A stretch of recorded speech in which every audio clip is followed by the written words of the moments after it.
There's still time, before the heavenly principles awaken. Yes, for 500 years now, ever since the cataclysm in Khaenri'ah, there's been no sign of activity. So the heavenly principles haven't been seen since the cataclysm when they stopped us from leaving Teyvat. Weird. Weird. Where have they been? I can only guess.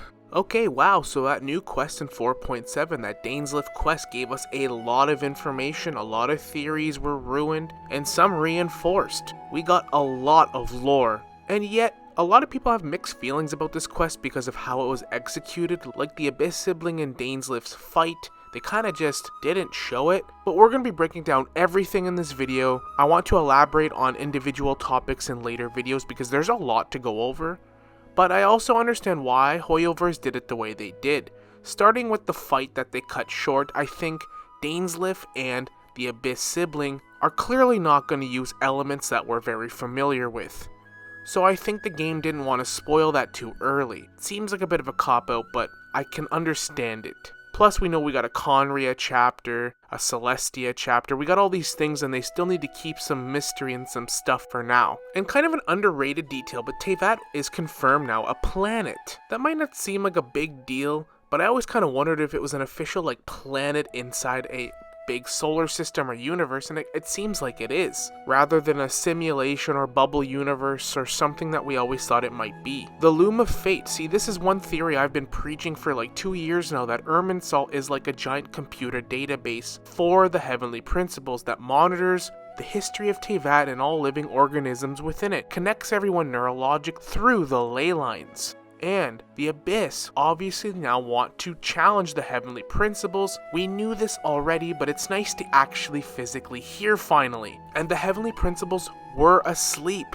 They were probably weakened 500 years ago. It took a lot out of them to quell and take down Khaenri'ah. Right after Fontaine wrapped up, I made this video where I'm like, where are the heavenly principles? They can't just let this happen. This is nuts. The Hydro Archon is outright defying the law. And now we know why. The Abyss Sibling straight up tells us, yeah, it's weird that they did not discipline the Hydro Nation for this insubordination. That the Archons are jailers. The Archons are like glorified prison wardens, and King Deshret flipped them the bird. He didn't want to be a part of it. It's nice to get all of these things very reassured. But Irminsul and the ley lines play a very big part in the fate of Teyvat and everyone within it, which is why the Abyss want to create their own ley line instead of just tampering with them, which will relinquish the heavenly principles' control over the ley lines, Irminsul, and the fate of everyone, which pretty much confirms that the Abyss is in a way on our side, for the most part. They're challenging Celestia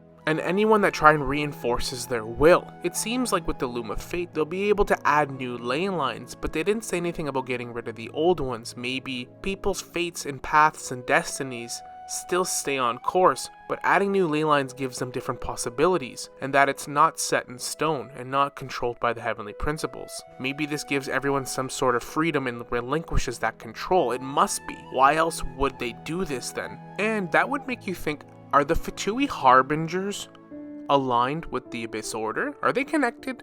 Because they seem to have the exact same goals. I don't really think so, because the developers confirmed that the Dore is going to burn Irminsul. This is going to annihilate our Abyss siblings' plans with the Loom of Fate, going to ruin their plans. So it's like they both have the same goals, are going about it in polar opposite ways. So it's going to be very interesting. I think that in Shaznaya, the Abyss might actually attack the Fatui if they do this, or vice versa, because the Fatui are definitely going to burn it, and that would screw over the Abyss's plan with the Loom of Fate. And then that brings us to arguably our biggest lore drop of the entire quest. The 5 sinners of Khaenri'ah, beings that have world-shattering abilities and powers that probably rival the Archons and the Sovereigns, including Dainsleif's older brother, Dainsleif possibly being the 6th one himself, the visionary Veterfoner, the wise Roptatir, Gold Rhindaughter, the foul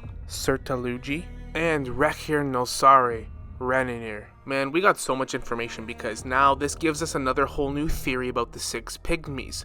We always thought it was the Archons, but now is it talking about the sinners? And then the one pygmy that actually didn't betray is that Dainsleif, as he says, the other sinners, he wants to get vengeance on them. They allowed the fall of Khaenri'ah. I mean, it's pretty crazy that Dainsleif's older brother is a sinner, and the sinners are said to have world-shattering powers. I mean, just look at Rhyndaughtr. We've known about her a long time. She's a Hexen Circle member, created Albedo, created most of the crazy dragon monsters we fought around the map. Sertalugi, Skirk's master, and Tartalia's like master's master. Skirk was absolutely no joke, and probably on par with Neuvillette, a dragon sovereign in strength, so I can't even imagine how strong Sertalugi is. Interestingly enough, because each sinner seems to have an object associated with them, and they have these earth-shattering powers. Dainsleif has his ring, Rhyndaughtr has the heart of Nabarus, the sinner known as the Visionary has the giant crystal. All I'm saying is, these objects that each sinner possess seem a lot like a gnosis to me, which make me think that they're probably connected with a descender, maybe the second or first descender. Who knows? Who knows exactly what happened? Or maybe the Dragon King. Maybe the Dragon King is the second descender. I honestly still believe him to be the third descender, but it's really hard to say exactly. Khaenri'ah seems to be the place where descenders go at some point. Why else were the siblings there to begin with? I also thought it was cool that Aether mentions the flowers. The end of that trailer, that first Teyvat timeline trailer we got, finally references that it was the end of his journey. We still don't know the meaning of our journey. Obviously we know Celestia is the big bad, the enemy, but what's this journey really about? And how is the Abyss and Celestia fully connected? Because something's going on here. I do want to elaborate on much more detail on the sinners and break them down in its own video because I want to have more time to analyze and think about it, because I literally just finished this quest like an hour ago while I'm recording this. But make no mistake, in some way or another, these sinners are connected to a descender.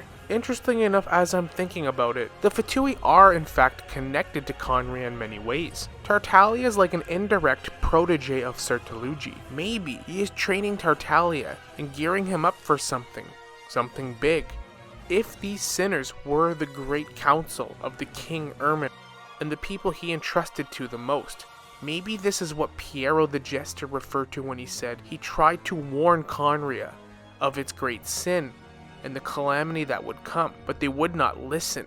Also, Caliber played a big part in helping the Abyss Order get the Loom of Fate by helping trick Dainsleif into giving up the eye of the first field tiller. At first, the whole thing with the field tiller eye made no sense to me. How is that going to alter Irminsul, help create new ley lines? The more I think about Rhyndaughtr the Alchemist Gold being one of the sinners, and how her alchemy and ruin technology could probably be the key to unlocking how to actually do this, it actually makes a lot of sense. They probably need some of her technology hidden within this eye to actually accomplish this. Perhaps Rhyndaughtr is somewhere right now that nobody can reach her, and they need this eye. It's the only way to do it, as Dainsleif said. They need this eye because they need the key and the secrets to Rhyndaughr's abilities. Of course, Hoyoverse makes it ambiguous by having our Abyss siblings say, Dainsleif still doesn't want to draw his sword and take it seriously. In other words, we still don't know who's stronger, and we can't really judge their power or their strength, deliberately leaving it open to interpretation. I wasn't really a big fan of this. It felt just kind of like a cop-out,